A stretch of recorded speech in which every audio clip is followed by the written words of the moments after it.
আলাইহি ওয়াসাল্লাম, লা ইয়াকুদ কওমুন ইয়াসকুল্লাহ তাআলা ইল্লা হাফাতুল মালাইকা ওয়া গাশিয়াতুর রাহমান ওয়া নাযালাত আলাইহিমুস সাকিনা ওয়া যাকারুল্লাহ ফী মান ইনদাহু রাহু মুসলিম। এই মাজলিস এত দামি, এত গুরুত্বপূর্ণ। আমি সবসময় মাজলিসকে ধোলাই কারখানা বলি। কি কারখানা ভাই? ধোলাই কারখানা। জামা কাপড় দেওয়া হয় ময়লা, কারখানাওয়ালা পরিষ্কার অবস্থায় ফেরত দেয়, ময়লার কোনো চিহ্ন থাকে না।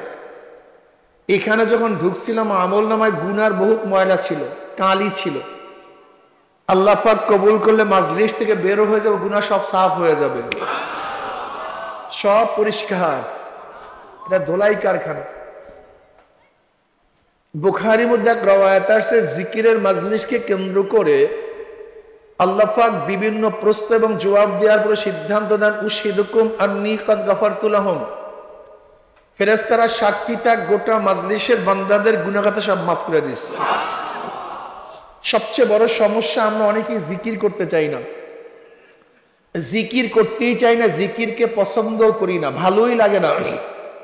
কিসের আলেম, কিসের ওলামা, কিসের তোলাবা, কিসের শিক্ষিত, কিসের মূর্খ, কিসের পুরুষ, কিসের মহিলা, এখন আর জিকির পছন্দ ভালোই লাগে না।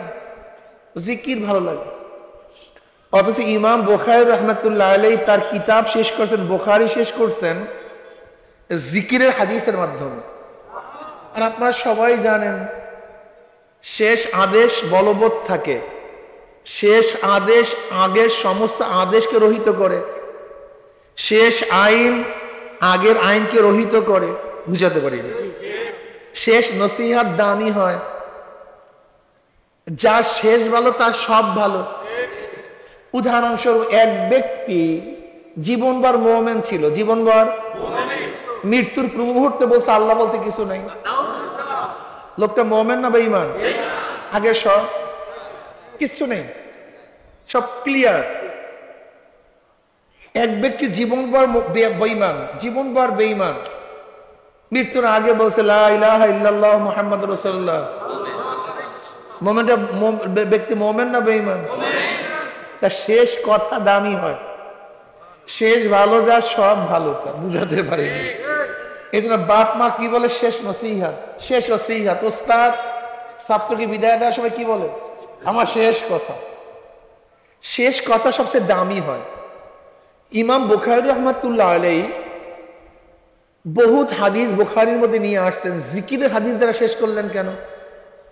ওয়া আবি হুরায়রা রাদিয়াল্লাহু তাআলা قال قال رسول الله صلى الله عليه وسلم كلمتان حبيبتان الى الرحمن خفيفتان على اللسان ثقيلتان في الميزان سبحان الله وبحمده سبحان الله العظيم। দুইটা কালেমা যা আল্লাহর কাছে খুবই প্রিয়। কার কাছে? জবানে খুবই হালকা, কিন্তু মিজানে পাল্লায় খুবই ভারী। কালেমা দুইটা কি? সুবহানাল্লাহি ওয়া বিহামদিহি সুবহানাল্লাহুল আযীম, অর্থাৎ সুবহানাল্লাহ আলহামদুলিল্লাহ। জিকিরের হাদিস দ্বারা শেষ করছে। কিন্তু আমরা জিকিরের তাকরীর তো করি, কিন্তু জিকির তো করি না। জিকির করতেই চাই না। বর্তমান তরিকার লোকগুলো জিকির ছেড়ে দিয়েছে। সাধারণ মানুষ তো জিকির পছন্দই করে না। এমনকি অনেক টুপি দাড়ি কিন্তু জিকির পছন্দ করে। মনে হয় জিকির এটা আমাদের চরমরাইওয়ালাদের মাথার পাগড়ি, এর তাদেরই একটা বিশাল ব্যাপার স্যাপার। অথচ জনাব মুহাম্মদ রাসূলুল্লাহ সাল্লাল্লাহু আলাইহি ওয়াসাল্লাম উম্মে হানি রাদিয়াল্লাহু তাআলা আনহার ঘরে গেছেন।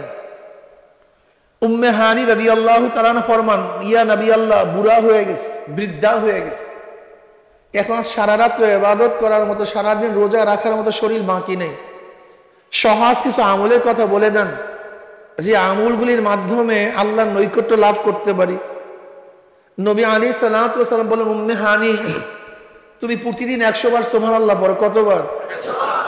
এ আমার মা বোনেরা যারা আসছেন, সহজ আমল শোনেন, সহজভাবে করবেন, একেবারে সহজ। কতবার সুবহানাল্লাহ পড়বো? মাশাআল্লাহ, বয়ান ঠিক আছে, বয়ান মনে আছে। ফায়দাটা কি? ইসমাইল আলাইহিস সালাতু ওয়াস সালামের বংশের 100 গোলাম আজাদ করলে, 100 গোলাম